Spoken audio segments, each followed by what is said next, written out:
emergency remote online instruction. It's made life a lot more bizarre, actually. Cameras are off, mics are muted. So you end up just talking to yourself until you figure out how to minimize yourself. You get bombarded by students who are panicked and who are quite distressed at the situation and the circumstance that they're facing at that point in time. I emailed some of the students individually to find out like how they were doing, what they were struggling with. And then that became a problem because I'm not supposed to email with students individually. It's just too much. It's too much work. It's not part of our job. There's another student, one of the honor students was struggling. And they're like, well, it's your job to push them to make sure that they're ready. So in one meeting, I went from doing too much and that's bad. And in another minute, I'm doing too little and that's also bad. So you can't win. So when we got thrust into that, in the first respect, I had to recurriculate 2 courses that I was already teaching in the middle of teaching. And that kind of threw me off a bit because I was a one-man show, consultation hours, one-man show, marking, one-man show, instruction, one-man show, prep work for the teaching time, one-man show. The thing about adjuncting, because you always have to be doing more than one gig at a time, you're always dealing with not just one work culture, but several of them. You're always contrasting the person who knows how to handle things, the micromanager who knows what they're doing and bears your concerns in mind. And then you're dealing with the person who doesn't ask anyone what distribution of work they're taking, but you suddenly get told, oh, there's 1,000 essays in your inbox that you have to deal with. And you're like, no, I can't even begin to deal with that. And they're like, sorry, that was a system error, only 200. At the institution that I was teaching at the time, I had only been contracted for the actual lectures themselves. Now, I had taken this up before to say, well, do I just appear like a magician in front of students and deliver a lecture? How do I prep for this work that I'm doing when I'm only being contracted to step in front of the lecture theatre and teach students? I've just gotten paid several months late for this module, which I had been teaching remotely for several years, Zoom teaching before it was cool. And then they mentioned at the last minute that we've actually decided we can only deliver this live in the pandemic. In a pandemic, they decided that they can only deliver it live. So they have to scrap the idea of hiring me to teach it, the only person who had ever taught this module. But thanks for the developing. And also this person is contractually not allowed to ever see the exams prior to my setting them, so that they've got no idea how to even prepare students in depth. And that's a way to let students down, leave them unsupported. This institution used to have departments and now has one permanent full-time employed academic per discipline. And then they slot in and out as, fire and forget components. You get an outside contractor to actually set the stuff and a different outside master's student to teach the stuff. That is not what the education that the same people who are pushing these modes had. It's not the same thing that they were given when they were taught, but it's the illusion of that we're being told to present, while everything is literally cannibalized for parts in the background. They say, well, it's a nice department you have there. It'd be a shame if someone were to tear it all apart, sell the resources, and make sure there's an office with one permanent employee in there and a bunch of contractors. Students probably won't notice the difference. We can probably tell them it's the same thing. And who's going to disagree with us, because it's all on screens anyway. I had a Zoom meeting yesterday with the dean. The whole department was together. Right now, we've got some new colleagues. They are also on contract. Neither of them put their cameras on or said a single thing. Thinking about the meaning of silence, people can be silent if they're not comfortable, if they don't feel like they have a voice in a space yet. The rest of the department is primarily older white men, all tenured, all quite comfortable. They say we couldn't possibly modify, we couldn't possibly do more. The budget's already been set out for this, the contract is there. We just don't even have the imagination to work out how to modify it.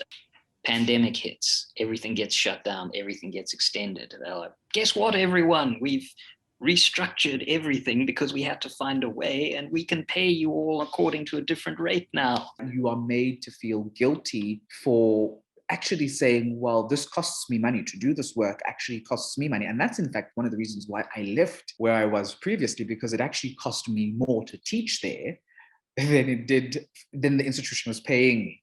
I've interviewed for my job 4 times. So this process, advertising the post, getting people to apply, interviewing, the whole thing has happened 4 times already. At each stage, HR and the panel are unanimous that I should be given the job. And then it gets changed into a 3-year contract every time. But it's difficult to constantly feel like you're banging your head against a brick wall and that nothing's going to change, that your career is dead in the water, so to speak. The hero of the cyberpunk story was the bricoleur, someone who is stuck between these giant striding monstrosities of multinational corporations and is clever enough and wily enough and cunning enough to eke out a living moving between their needs. I spent some time thinking that I was the bricoleur. I've now realized that that's just what they want you to believe. I'm not wily. I'm not clever. None of this is a substitute for the support that a real career and a real job provides. So when I left the last position, as soon as I left, I was cut off from the university. No email address, no access to anything. I have nothing. I can't get onto the systems. I can't get onto like any shared files. I don't have an email address there. But I'm still working on projects and I'm still supervising students. There's no institutional structure. There's no support. We are supposed to continue to behave as though such a thing were there, with our temporary logins and our short-term access and our navigating the way through the parts that don't actually work.